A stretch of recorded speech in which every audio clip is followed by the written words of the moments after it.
The adventure dog.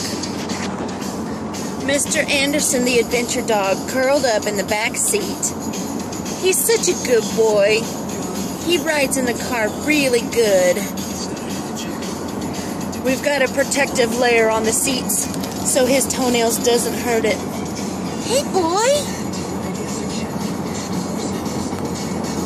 He just rides and looks around. Show the girls.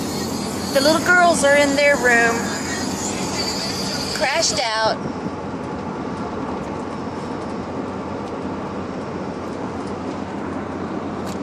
Oh, getting comfortable so he can watch out the window.